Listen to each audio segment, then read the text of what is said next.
Hello friends, welcome to my channel. ఈరోజు మనం prepare చేసినటువంటి ఈ రెసిపీ అందరికీ నచ్చే స్టైల్లో, ప్రతి ఒక్కరు కూడా ఇష్టం లేని వాళ్ళకు కూడా బాగా నచ్చి తీరాల్సిందే. వీడియో ఎండింగ్ వరకు స్కిప్ చేయకుండా చూడండి. వీడియో నచ్చితే దయచేసి లైక్ చేసి సబ్స్క్రైబ్. సో ఇప్పుడు మనం చూస్తున్నది తోటకూర. తోటకూర చూసి భయపడమాకండి. తోటకూర అంటేనే ఒక్కొక్కరికి ఇబ్బందిగా తినడానికి బాబోయ్ తోటకూరన అనుకునేంతగా అనిపిస్తూ ఉంటుంది.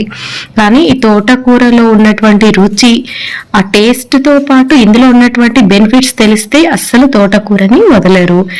శుభ్రంగా కడిగినటువంటి తోటకూర ఆకులని చిన్న చిన్న పీసెస్ లాగా కట్ చేసి ఉంచండి. మరి ఈ తోటకూరని వండే విధానంతోనే అసలైన రుచి అనేది వస్తుంది. ఈ తోటకూరని ఫ్రై చేయడానికి వెల్లుల్లి కారం ప్రిపేర్ చేసుకోవాలి.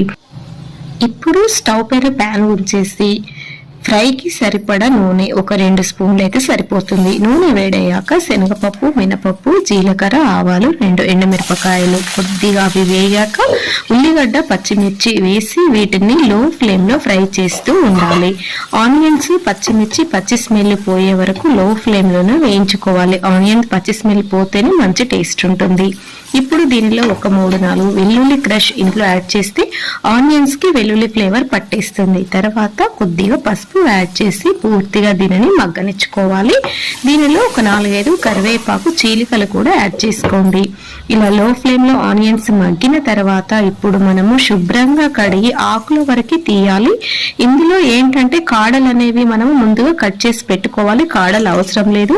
ముందుగా ఇగుర్లు ఉంటాయి కదా, వాటి వరకు తీసి శుభ్రంగా 3-4 సార్లు కడిగినాక చిన్న చిన్న పీసెస్ లా కట్ చేసుకోవాలన్నమాట. ఇలా కట్ చేసిన వీటిని మనం ఇప్పుడు ఈ పోపులో యాడ్ చేసుకోవాలి. ఒక 2 నిమిషాలు లో ఫ్లేమ్ లో మనము లిడ్ క్లోజ్ చేసి ఉంచి తర్వాత దీనిని పై నుండి అడుగు భాగం నుండి పై వరకు మెల్లిగా కదుపుతూ ఉండాలి.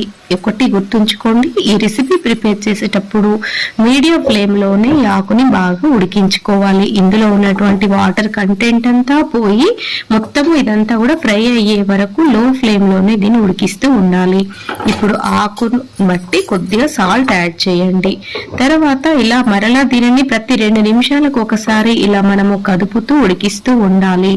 దీనిలో మనము ముందుగా ప్రిపేర్ చేసినటువంటి వెల్లుల్లి కారం యాడ్ చేసుకోవాలి.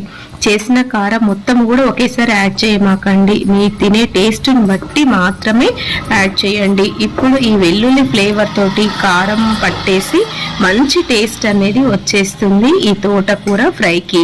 నాకు కారం కొద్దిగా తక్కువగా అనిపించింది, కొద్దిగా యాడ్ చేశాను. ఇలా మీరు కావాల్సినంత కారము వెల్లుల్లి కారం యాడ్ చేస్తూ ట్రై చేయండి. ఎంతో టేస్టీగా ఉండేటువంటి తోటకూర ఫ్రై ఇలా 2-3 నిమిషాల్లో రెడీ అయిపోతుంది.